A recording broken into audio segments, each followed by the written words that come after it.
AP వ్యాప్తంగా కూడా భారీ వర్షాలు కురుస్తూ ఉన్నాయి. వర్షాలు ఎడతెరిపి లేకుండా కురవటం వల్ల అనేక గ్రామాలు దిగ్బంధంలో చిక్కుపోయాయి. నదులు, వాగులు పొంగి పొరులుతున్నాయి. రోడ్లు నీటితో నిండిపోయి రాకపోకలకు అంతరాయం ఏర్పడుతోంది. రాష్ట్ర వ్యాప్తంగా ప్రతి చోట ఓ మోస్తరు నుంచి భారీ వర్షాలు కురుస్తున్నాయి. బంగాళాఖాతంలో ఏర్పడ్డ అల్పపీడన ప్రభావం ఉత్తర కోస్తాపై ఉంటుందని వాతావరణ శాఖ తెలిపింది. మత్స్యకారులు ఎవరు కూడా సముద్రంలోకి వెళ్లవద్దంటూ హెచ్చరికలు జారీ చేసింది.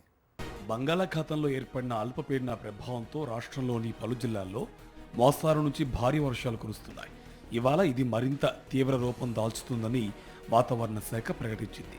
మరోవైపు బంగాళాఖాతంలో రుతుపవన ద్రోణి కొనసాగుతున్న నేపథ్యంలో శ్రీకాకుళం, పార్వతీపురం, మన్యం, విశాఖ, అనకాపల్లి జిల్లాలో భారీ వర్షాలు కురుస్తున్నాయి. విజయవాడ, గుంటూరు పట్టణాల్లో భారీ వర్షాలకు రోడ్లు జలమయమయ్యాయి. విజయవాడలో ఉదయం నుంచి కుండపోత వాన కురుస్తుంది.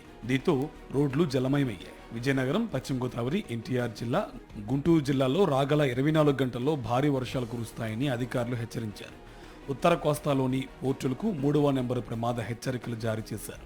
5 రోజుల పాటు మత్స్యకారులు వేటకు వెళ్లొద్దని సూచించారు అధికారులు. సముద్రం అల్లకల్లోలంగా మారుతుందని, తీరం వెంబడి గంటకు 50 కిలోమీటర్ల వేగంతో ఈదురుగాలులు వీస్తాయని తెలిపింది.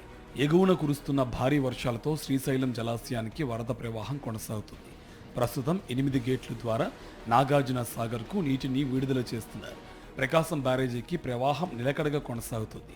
బ్యారేజీలోకి 1,37,000 క్యూసెక్ల నీరు చేరుతుండగా 69 గేట్లు ఎత్తి 1,50,000 క్యూసెక్ల నీటిని సముద్రంలోకి విడుదల చేస్తున్నారు.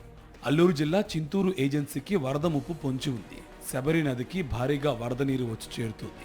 అప్రమత్తమైన అధికారులు శబరి పరివాహక గ్రామాల ప్రజలకు హెచ్చరికలు జారీ చేశారు. మరోవైపు కుయుగూరు వద్ద జాతీయ రహదారి 326పై వరద నీరు ప్రవహించడంతో ఆంధ్ర, ఒడిశా రాష్ట్రాల మధ్య రాకపోకలు నిలిచిపోయాయి. చింతూరు, విఆర్పురం రహదారిపై సోకిలేరు వాగు ప్రవహిస్తుంది. దీంతో పలు గిరిజన గ్రామాలకు రాకపోకలు నిలిచిపోయాయి. వరద నీటిని దాటించే క్రమంలో ఓ లారీ రోడ్డు పక్కకు ఒరిగి ఇరుక్కుంది. లారీని బయటకు తీసేందుకు ఎంత ప్రయత్నించినా ఫలితం లేకపోవడంతో డ్రైవర్ అక్కడే వదిలి వెళ్లడంతో వరద ప్రవాహం పెరిగి లారీ పూర్తిగా నీట మునిగిపోయింది. అల్పపీడన ప్రభావంపై వాతావరణ శాఖ వారం ముందుగానే హెచ్చరించిన ఏపీ విపత్తుల నిర్వహణ విభాగం నిర్లక్ష్యంగా వ్యవహరిస్తుంది.